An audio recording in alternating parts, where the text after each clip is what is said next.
Colombo, grandest city of Ceylon. The elegant town hall around revolves the official life of Colombo. Dollface Hotel, a famous hostelry where traders bargain for the wealth of Ceylon, and where a modern swimming pool indicates the luxuries provided for guests who gather here from all over the earth.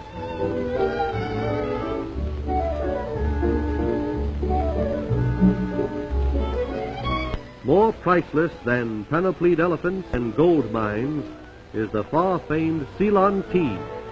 Tropical estates bear forests of tea trees near Neuralia, where, steeped to goodness in a showering sunlight, their Tamil girls pick the precious crop.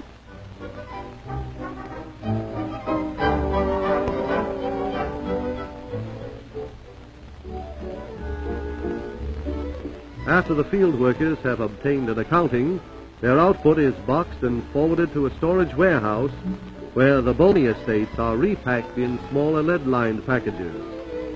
An immense warehouse on Slave Island in Byra Lake is a converting plant for a wide area.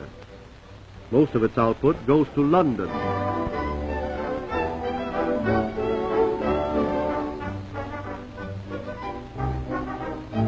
An ox cart goes to town. With the exquisite indifference of the Far East, old and new methods contrast in the fabulous tea industry. Ancient glory of the Tamil race reposes in the city of Kandy. The Tamils lost their power to the British in 1812. The Temple of the Tooth, guarded by the replica of sacred elephants. The temple is one of the showplaces of Kandy. Nearby is the public library that once was the throne room and glamorous court of the Kandya king.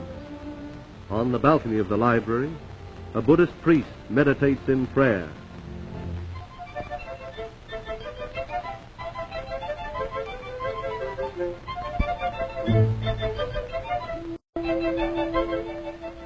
Patakado, the most romantic region of Ceylon, with bamboo homes of the jewel diggers who search out treasures that have been hidden in the earth for centuries, priceless gems that are the objects of keen superstition and of gambling for high stakes.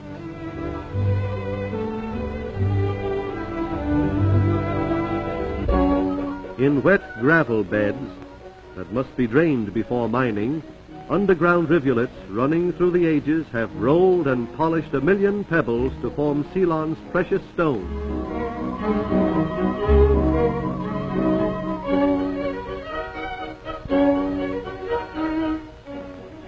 On a day fixed by astrology, material is hoisted to the surface in baskets, and what at first appears to be just muck is washed by hand until all the clay is gone.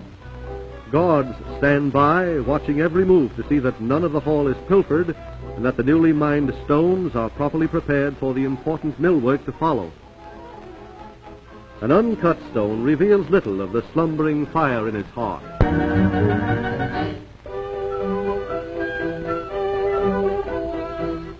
But when an expert saws the same stone, he fashions the sharp prisms that truly reflect the gorgeous radiance that delights the jewel pit's owner.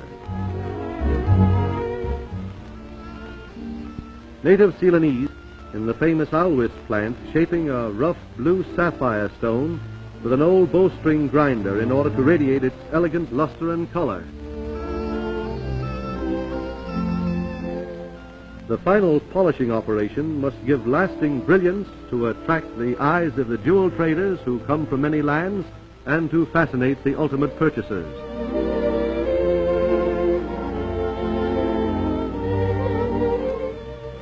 Mine owner de Alwis displays gems to Punchi Singho, a wealthy trader, who exalts at $60,000 in rare merchandise, including the star sapphire with penetrating light points and bluish depth.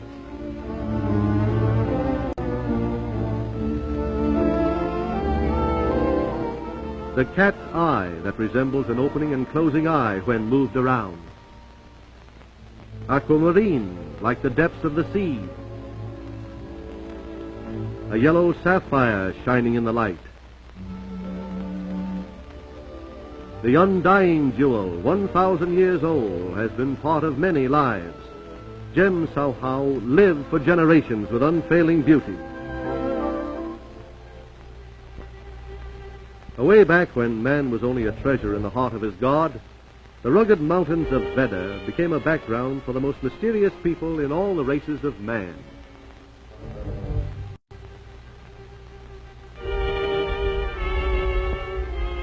An expedition leaving Kokunarva to photograph the Vedas.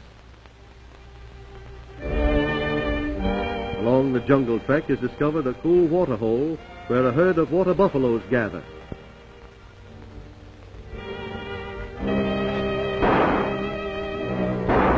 An impromptu hunt to provide buffalo meat for the safari of the camera hunters and their long line of native carriers.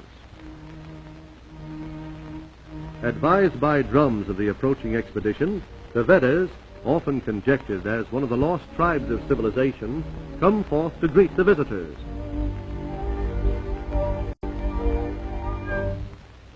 The Ceylon-3 of the jungle introduces the tribe to civilization, an unusual formality that calls for excited tribal palaver. Young Veda with the eyes of an eagle, and wilderness women with face and physique rivaling their sisters of Civilization.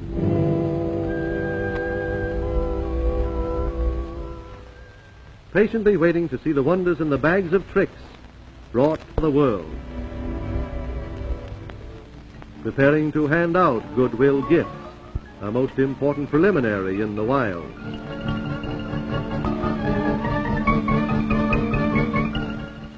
The Vedas are a mystery because unlike most jungle and unlike white men, they have no regard for money and highly prize simple trinkets. Both men and women have straight hair, and while they live in huts and hunt their food, many are actually handsome and display both energy and intelligence in primitive feed on game and wild honey, and mothers carry their young on their backs.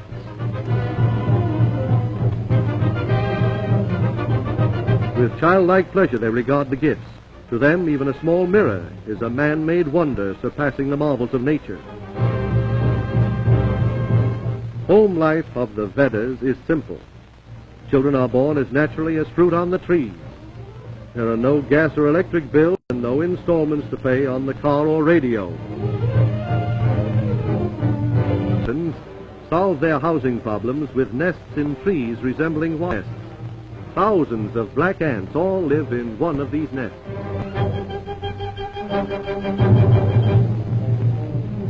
A Veda war rumba of more determination than grace. With that ant's nest close by, the Terpsichorean gentlemen would seem to be in danger of ants in their pants, if they had any pants.